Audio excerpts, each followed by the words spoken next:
Wow, I like to celebrate. I love to celebrate. I love to celebrate all kinds of things. This week I'm especially happy because I am celebrating a birth.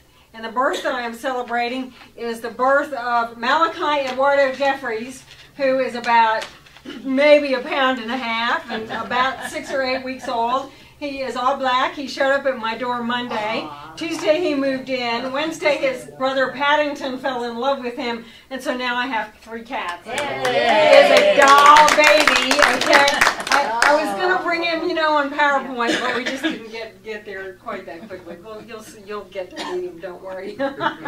He may be a center cat. You never know. There's a story, about Ernest Holmes that he, after Founders Church in Burbank was open, okay, and Ernest was speaking there every Sunday. This cat would show up, and he did not come for the whole service, and he did not stay for the whole talk. He would come after Ernest got started, and about 5 minutes before he was finished, the cat would realize it's over, let's go home, or do something different. So, yeah, that's my celebration for this week, though, all things perfect in furry form. So, as you all know, I've mentioned it before, I'll say it again, I say it probably to a great extreme. I like to celebrate. I like to celebrate just about anything because I believe that when we celebrate, what we are doing is we are recognizing the God in something. We are recognizing the good in it. Whatever it is, whether it's Mother's Day or Father's Day or, the feast day of St. Francis of Assisi or whatever you want it to be. Okay? Well, this week we have a very special day coming up on Wednesday, and to me, it is just really cool. It is a thing that is called Global Oneness Day. Don't you like the initials? Global Oneness Day. God. Okay, now I don't know who put that together or thought that, probably God did on some level, but I just think that's really cool. Global Oneness Day is a real holiday. Okay, now I don't know what steps something has to go through to actually become a legal holiday, but in 2010, they celebrated the first Global Oneness Day, and it came as a result of some Global Oneness summits that had been held throughout the world for 6 or 7 years, and finally a few of the people that were involved in those summits said, this is too cool to let go. We need to make this bigger. I love that idea of making something good bigger. And so that's what they did. They decided, they picked October 24th, and if you don't know, October 24th, let me say this correctly, is the, oh my God, here, let's pull this out here. It is the anniversary of the signing of the Charter of the United Nations. It's United Nations Day also. And so that was picked as a day to recognize as Global Oneness Day. And there is a ton of stuff going on if you are online during the course of your normal day, or even if you are not. This is a good opportunity to get online. Go to globalonenesssummit.com, okay, and check it out. They have speakers from 11 a.m. to 9 p.m. Eastern Standard Time. They have musicians. They have, oh my God, the list is way too long for me to name. Archbishop Emeritus Desmond Tutu, Bruce Lipton, Greg Braden, and I got some others here. Oh, this one cracks me up. Maybe she'll show up dressed this time. Yoko Ono, Barbara Marks Hubbard, Neil Donald Walsh. Yeah, I know, Lou's favorite. Okay, our own Michael Bernard Beckwith from the largest Science of Mind church in the world, Agape International, out in Culver City, California. All kinds of cool people. Michael's wife, Ricky Byers Beckwith, who is a musician. A lot of you have heard her music here. I don't use her a whole lot, but she does a lot of music, a lot of cool stuff, a lot of chanting stuff and things like that. They'll have music, they'll have all kinds of things all day. It's totally free. All you have to do is go to that website, globalonenesssummit.com, and register for that, and then you can tap into it anytime you want to during the course of Wednesday. So think about that, okay? So in honor of that, we're going to talk about oneness. And, I love this Native American saying, no tree has branches so foolish as to fight amongst itself. Now, it's very interesting to me that we look at things in nature and even animals as being lesser. But excuse me, the damn trees figured it out. You don't fight with your own parts, okay? You don't condemn a part of what you are. Because when you do, you know, you're not living that oneness, right? So we're going to talk about oneness today. It's a little bit of a breach from a pattern we started back in May when we started our services here on Sundays. We started to devote the third Sunday of every month to spiritual practice.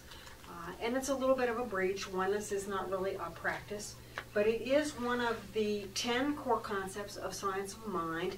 It was not identified as such until the 1980s when out in California, people who were involved in the science of mind movement said, this thing, we need ways of giving this to people in a community setting.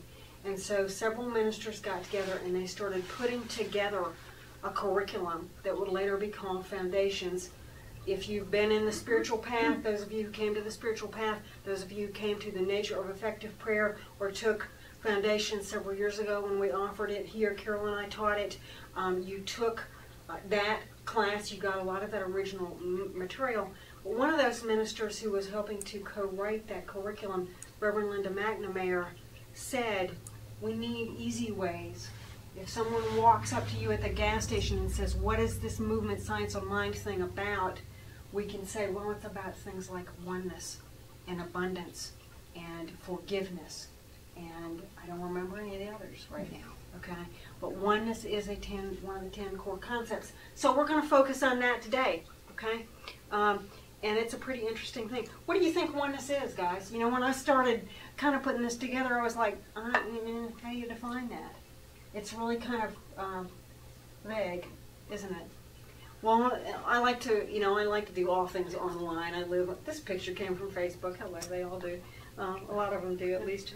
The dictionary.com, folks, define oneness as a strong feeling of closeness or affinity, union.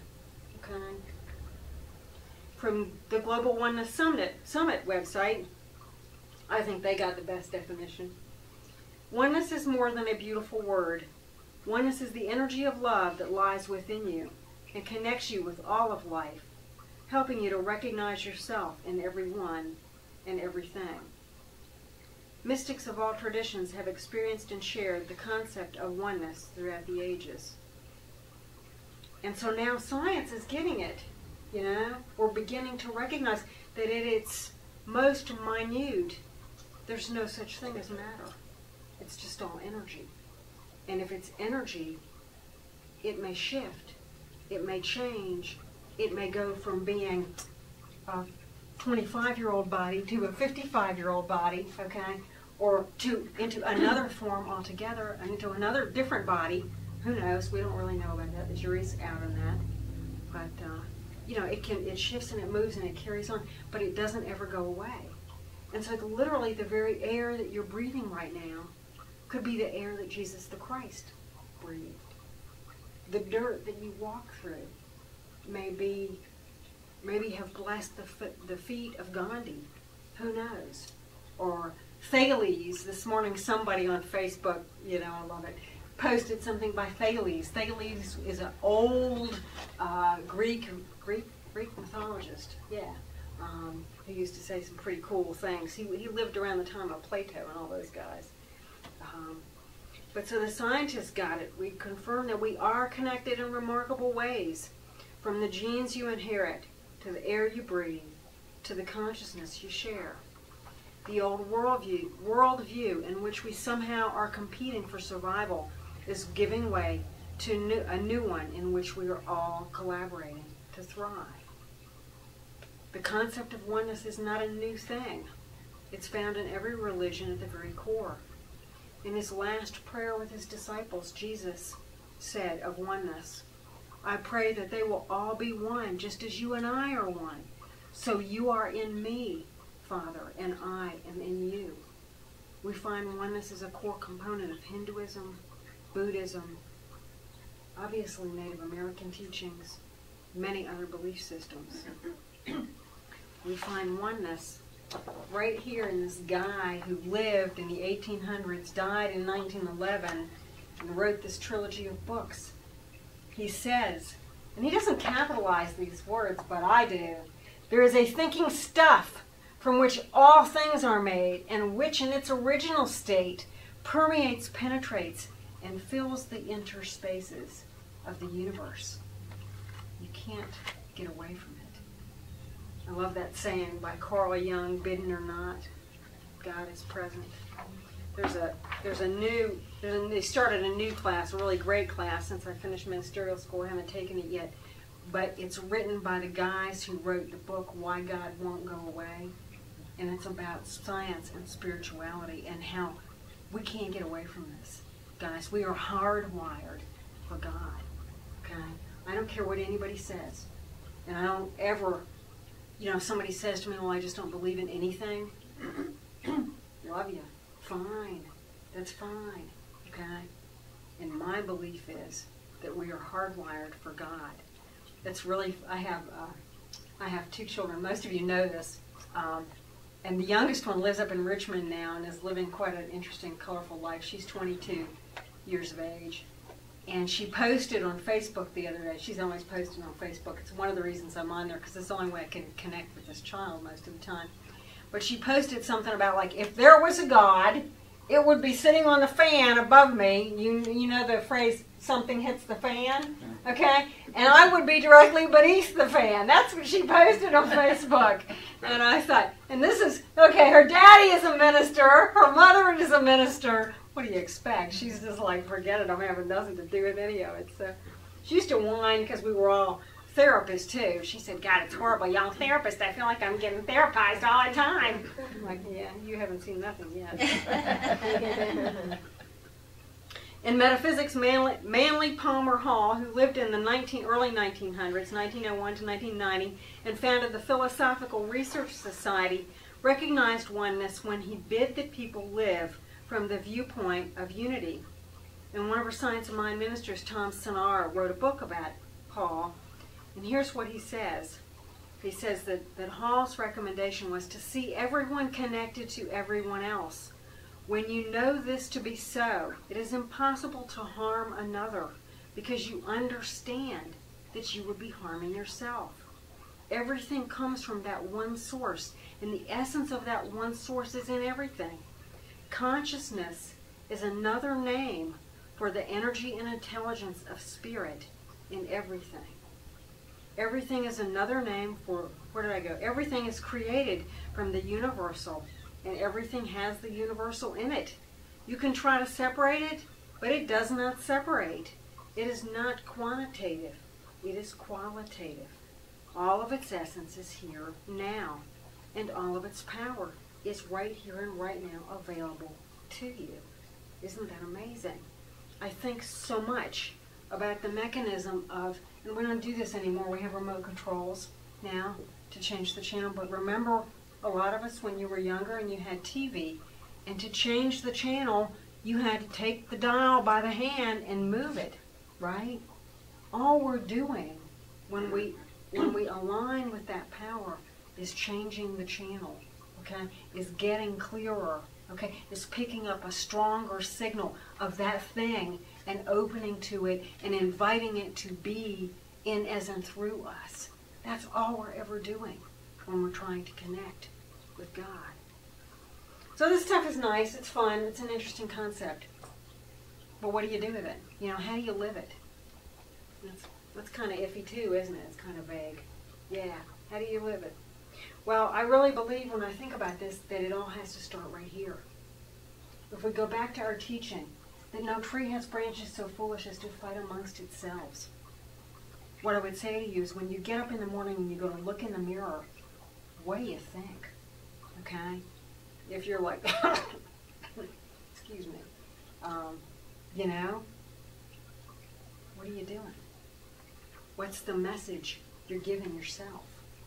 What's the message that's going out of you into the world and is what is going to come back to you? Okay? If you are displaced here, diseased here, what are you doing? Okay, and I don't mean ill. I mean, not at ease with yourself, not at peace with yourself. We must be at peace with ourselves if we want to see any kind of oneness, any kind of peace explode on this planet. And I don't think just thinking about it in casual terms is good. I think we have to really expound upon it and light the fire of it. And again, I think we do that here. If we're feeling guilty or fearful or shameful or angry with this, that's what we're going to get back, isn't it? Think about the times that you have had a wonderful, powerful meditation or a prayer experience, or even just an over-the-fence casual conversation with your neighbor, and you walked away from it feeling really right here, feeling really good about this world and what you are in it and what everyone is in it. Now, if you've gone from a place like that and had an experience, or maybe you're driving down the street and somebody pulls out in front of you, it's much easier to extend love. It's much easier to call them turkey, okay, instead of something else, okay, that might be a little more, vehicularly dangerous, okay? Yeah. When we live at that place where we are at peace with ourselves, we have that to give out there in the world, okay? But we have to be that. We have to be at one here for that to happen. Another amazing idea about oneness. This is from Anthony DeMello in a little book called Listening. He says, "How shall I experience my oneness with creation?" "By listening," said the Master. "And how am I to listen?" "Become an ear that gives heed to every single thing the universe is saying." And that listening always has to start with this music, or chaos, or whatever it is that's going on here. Excuse me. Welcome. Come on in. So we can live oneness, folks, by doing this stuff here, by living our program, if you will, okay? By practicing our spiritual practice first and foremost, and consistently and constantly with ourselves. We can live oneness by supporting things like the organization that puts on Global Oneness Summit, by supporting organizations that support oneness, okay, that teach these principles, by considering consciously how what we say and what we do and what we think not only affect ourselves, but how they go out in the world, how they touch other beings. There's a whole science to speaking consciously, to speaking in a way, using words in a way that isn't, what am I trying to say, that is less violent, that is less, I don't mean derogatory, but less affrontive, if you will. It's more embracing, yeah, less abrasive, more embracing, okay, of the world. One of the blessings I got, and I don't know why I do this, I call him my first husband. I haven't had a second one, okay, unless I'm married to the orange cat. I don't know. I think he thinks we might be married. I'm not sure, the way he looks at me sometimes, like, wife, go cook, go fill that bowl, woman, okay? Like I would never put up with that from a human being. But from him, yes, he gets away with it more than often, more than once. But, I think about my first husband, and one of the gifts I got from him, he came into my life when I was, really barely able to stand up and walk on a psycho-spiritual level. I had been through a lot of you know the story of my life, although you probably know more about it than I do, or than any of us want to know. But, you've heard bits and pieces, or you've heard whole chapters, or you've heard fiction, or you've heard all those things that happen to me, but most of them really happened to my own mind kind of thing, So right? But he came into my world, this man did, at a point when I really, I needed a lot of support. And one of the things he did was he taught me how to speak. And there are others here, you're beautiful for it, who really, really frame things up well. So if you want to practice oneness, watch how you speak, okay? I love the politically correct stuff too, because I think in a lot of ways that has attempted to make us globally more conscious of how am I saying it and what is the effect, Yeah. there's something else here where we get to. We can live oneness by praying, you guys. Peace Pilgrim tells us, praying without ceasing is not ritualized, nor are there even words. Anthony asked me in a class a while back, he said, to do spiritual mind treatment, do I have to use words? Ernest Holmes didn't. He treated in silence. Okay. Yeah. Nor are there even words. It is a constant state of awareness of the oneness of God. We can live oneness by listening, as DeMello tells us, and then adhering to the divine guidance that we receive. And I don't know about you guys, but I get that guidance the best in or near the bathroom. Okay? Yeah, maybe it's kind of my Pisces. Who knows? It's got something to do with water. We, a couple of years ago, before we started having Sunday services here, we took a field trip and we went to the lovely Astatoa Wayfarers Unity Chapel down in Dillard. And after the service, that's an amazing little place. Actually, my oldest daughter got married there years ago. It's a gorgeous setting out in the woods. It's an interesting place because the only thing that's in one building is the chapel, and all the other facilities, including the restrooms, are in another little building. Well, after the service, I needed to go, literally. So I went over to the other little building, and there were two bathrooms there. The one that's on the inside of the building was occupied. So I went to use the one on the outside there that, that has the entrance from the outside. And I have to tell you guys that I'm always like, if I go to a campground or I go to a bathroom like that where, things from the outside could have gone on the inside, okay, I'm a little tentative, okay, because, like, I'm always thinking about snakes. I have this thing about snakes. I'm, like, freaked out totally by snakes, if you want to know the truth, okay? Just totally freaked out by snakes, okay? One of my kids wanted to have snakes as pets. I'm like, you can have the snake, you're going to have a mother. That's how it goes, okay? If me, then not thee, okay? I don't know. At any rate. So I went to the door of this bathroom and I kind of looked in, and it was a really nice place and everything. It was very well constructed, beautiful facility. And I looked and I had this message. Like, come on, go. I was like, really? Okay. So it's bigger than just the urge, is it here? Okay. And so I get in there and I get parked, okay, and I'm doing my thing. And oh my God, you guys, nightmare of nightmares, I hear this, and I'm like, well, I won't say that what I said out loud, okay? In fact, I don't think I said anything out loud because I was too afraid of making the guy do that more, okay? And I looked over and I realized this place, the building, had these crank out windows, okay, that only open at the bottom. And there was no screen in the window. Well, underneath the window there was a little trash can, a little tiny, round, tiny, cylindrical kind of bathroom trash can. And I knew, I got it, that whatever that was in the trash can. So I said a few more words that I won't say out loud. And I did what I came there to do, okay, and got it all taken care of. And I thought, I don't know what it is, but I can't leave it. It could be some kind of big heinous bug. I know it's not a snake, because I don't think a snake would have come up the wall and down the, wall and all of that, okay? But you never know. So, and there was waste, of course, little, a couple of dirty Kleenexes or whatever, paper towels in the trash can. So it sort of, you don't ever handle something like from 9 feet away, right? Okay. So I did that, and I tilted, and what I see is this field mouse, and he might have been that big. Okay, he was this big. His eyes were this big.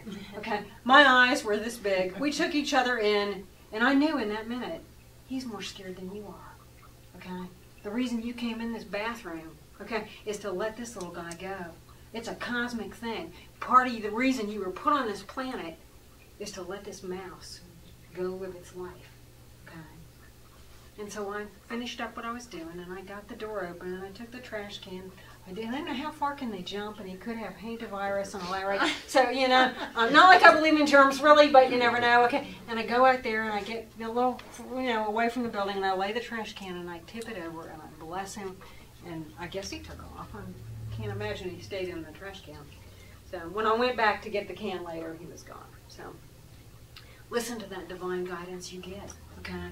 Because that is oneness. If we think about that, oneness stuff as a cloud, as a stream of stuff that moves from you to me to somebody else, okay, it's phenomenal. This week I kept thinking about this woman in Asheville that I know has had an experience I want to know more about. Okay, very powerful experience. And I kept thinking, I need to call her. And I kept thinking, I don't want to call her. I need to call her. I don't want to, yeah, no branches, right, okay? You know, fighting with myself there a little bit, okay? So last night, you know, one more time before I go to bed, boot up the Facebook. I'll find a message. And guess who it's from? She said, I need to talk to you about something. I just thought, man. Okay, God's pretty quick there, you know. We live oneness, guys, by enhancing, by augmenting, by focusing on what we love in life. On Wednesday nights in the Science of Getting Rich, we will spend one whole class focusing on what we love about our lives, on what we're grateful for. And not only what we're grateful for, but what we're, but how am I going to say this? By fostering the gratitude we need to have in order to be a receptive home for the stuff we want to see happening, not only in our lives. We've all got dreams. They're wonderful things, okay? And also for the dreams of this planet. It was so interesting. I posted some clip about dreams the other day, and a friend of mine posted a thing back and said, I dream of a world where everybody has not only food, but good food, healthy food, food that feeds the soul, okay? Not just spiritually, but on every level of the physical being, that it's really nutritious stuff, you know, and that we respect what we're doing with food when we plant it, when we grow it, when we harvest it, when we, you know, feed it to ourselves and to others. Yeah, it's amazing. We've all got dreams. You know, what a wonderful dream that one is. We can live oneness by mind mapping it. You know what mind mapping is? Take a big piece of paper or a bulletin board or something like that. You put the word oneness or whatever you want it to be on that piece of paper. And from every idea that you have, you draw a line out from that circle of oneness, and you begin to see how so many things intersect. We've done that here. We've done this for Open Door. It's a fabulous process. We can live oneness by living in love. Okay. So, as we close, I have something for you. Go ahead and pass those out. Actually, let me send some more here. I don't think I gave you guys enough. There we go. I'll pass those out. Right. And so this is a little thing I came across. It is about awareness. It's called The Art of Awareness, and it's by a person by the name of Wilfred Pearson. But I have to tell you that when I read it, I felt like it was so totally true about oneness that it fit really well with what we are about today. Thoreau wrote, "Only that day dawns to which we are awake. The art of awareness is the art of learning how to wake up to the eternal miracle of life with its limitless possibilities. It is rising to the challenge of the stirring old hymn, 'Awake my soul, stretch every nerve.' It is developing the deep sensitivity through which you may suffer and know tragedy and die a little, but through which you will also experience the grandeur of human life. It is following the philosophy of Albert Schweitzer, who teaches reverence for life from ants to men. It is developing a sense of oneness with all of life. It is identifying yourself with the hopes, dreams, fears, and longings of others that you may understand them and help them. It is learning to interpret the thoughts, feelings, and moods of others through their words, tones, inflections, facial expressions, and movements. It is striving to stretch the range of eye and ear. It is taking time to look and listen, to comprehend. It is searching for beauty everywhere, in a flower, a mountain, a machine, a sonnet, and a symphony. It is knowing wonder and awe and humility in the face of life's unexplained mysteries. It is discovering the mystic power of silence and coming to know the secret inner voice of your intuition.